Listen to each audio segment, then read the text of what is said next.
কোনো লিখিত কোনো কমিউনিকেশনই তো নেই। আমার অফিস সচিবালয় থেকে বারবার জানতে চাওয়া হয়েছে যে বসে আছেন কেন, তখন যুদ্ধ চলছে। ফলে আপনারা সেটা হয়তো তখন খেয়াল করেননি। যা হয়েছে যুদ্ধ শেষ হয়ে যাওয়ার পরে, সিজফায়ার হওয়ার পর, তখন আমরা জানতে চাই, কোনো উত্তর নেই। তাহলে কি বর্তমান প্রেক্ষাপটে দাঁড়িয়ে আজকে এই মুহূর্তে এরকম কিছু বলছেন যারা এখনো পর্যন্ত আন্দোলন করছে, তারা যদি লিখিত কিছু আবেদন আপনার কাছে জানায় সেক্ষেত্রে আমি কোনটাকে বেশি গুরুত্ব দেবো, এইটাকে না ওটাকে? এটা তো আমরা ঠিক করবো। এখানে 2500 শিক্ষক বলছেন যে আমরা সরকারের সঙ্গে সহযোগিতা করতে এই মুহূর্তে এগিয়েছি, তাহলে আর কিছু অংশ চাইছে না। তাহলে আমি এইভাবে তো আমি চাল আর কাঁকড় বা ইত্যাদি আমি কেন বাছাবাছি করতে যাবো? আমাকে সবাই সমান। আগে দিত, তারপর দেখ।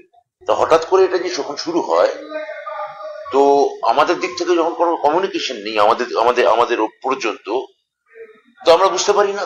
তবে মিডিয়া থেকে যেটা দেখতে পাই, যদি আমি মনে করি যে মিডিয়া আন্দোলনকারীদের মুখপাত্র হতে পারে কিন্তু সচিব হতে পারে না। মিডিয়ার মাধ্যমে আমাদের জানানোর তো কথা নয়, ডাইরেক্ট জানানোর কথা।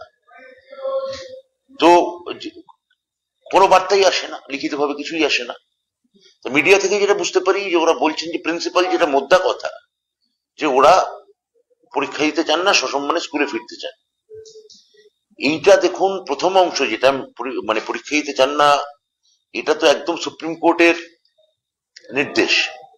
তাহলে মহামান্য সুপ্রিম কোর্ট যেটা বলেছেন সেটার ক্ষেত্রে আমরা কন্টেম্প্ট অফ কোর্ট কি করে করি? আর যারা বলছেন পরীক্ষা দিতে চান না, তারাই কি একমাত্র? কারণ আমি এই মুহূর্তে আজকে একটা চিঠি আমি আপনাদের দেখাচ্ছি, যে চিঠিতে প্রায় 2.5 থেকে 3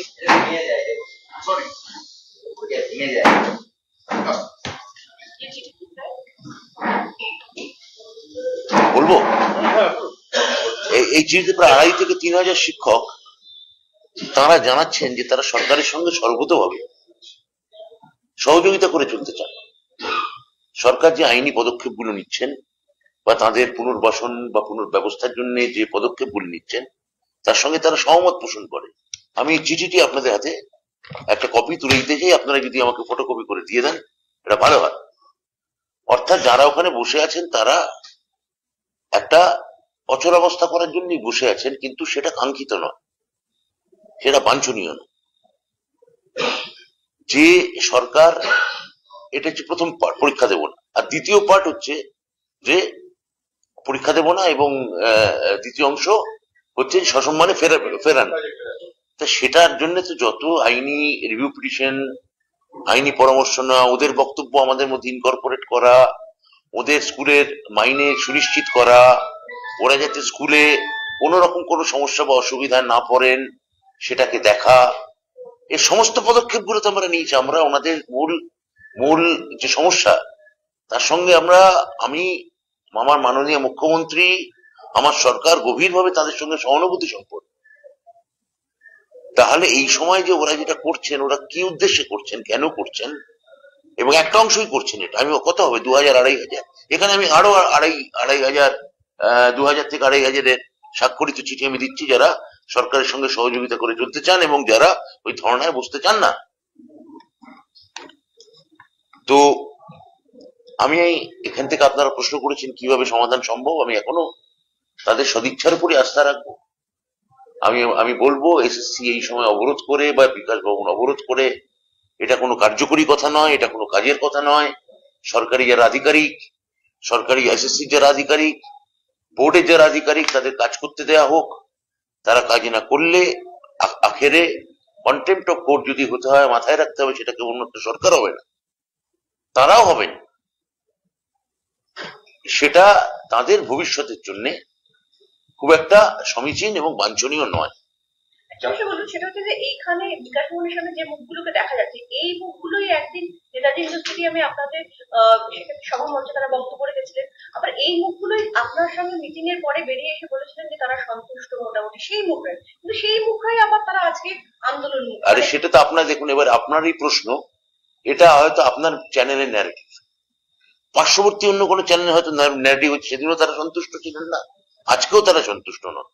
আবার অন্য কোনো চ্যানেলের হয়তো ন্যারেটিভ যে তারা সেদিন সন্তুষ্ট ছিলেন, কোনো একটা বিচ্ছিন্নতাকামী শক্তি তাদের বাধা দেওয়ার চেষ্টা করছে।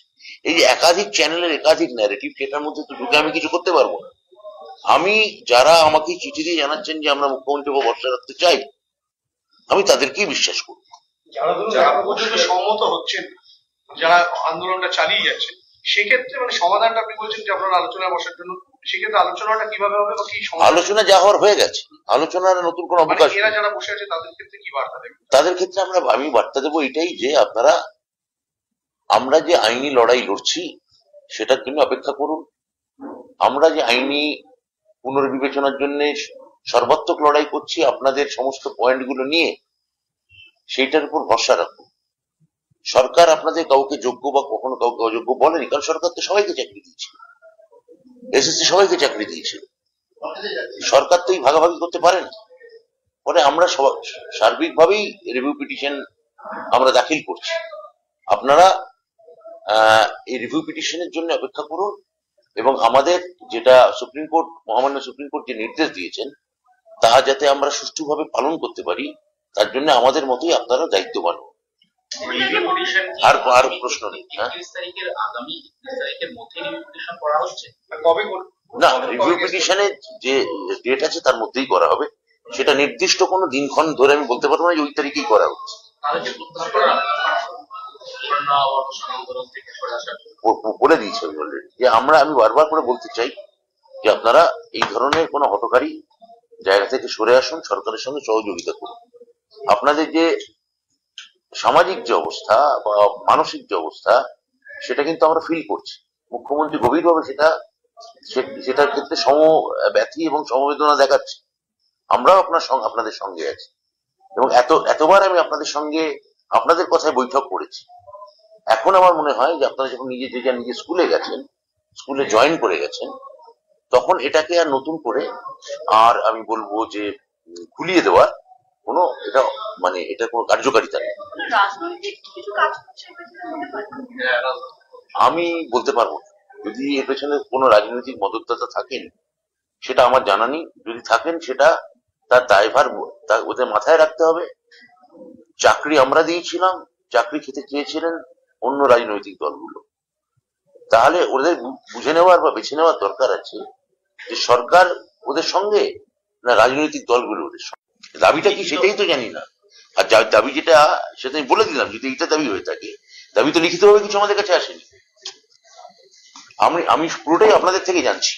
মৌখিক হ্যাঁ, লিখিত এখনো পর্যন্ত কিছু। অর্থাৎ একটা বিষয়, যারা এই আন্দোলন করছেন তাদের বিরুদ্ধে পুলিশ যেভাবে নোটিশ দিয়েছে, না গেলে অ্যারেস্ট করা, পুলিশ বা প্রশাসনের যে ব্যবস্থাপনা সেটা নিয়ে রাজ্যের সর্বোচ্চ দুজন আধিকারিক ইতিমধ্যেই সাংবাদিক বৈঠক করেছেন। পুলিশ আধিকারিক, পুলিশ দপ্তর থেকে এটা পরিষ্কার ভাবে তাদের সাংবাদিক বৈঠকে যথাযথভাবে পুরোটাই কভার করে দেওয়া আছে।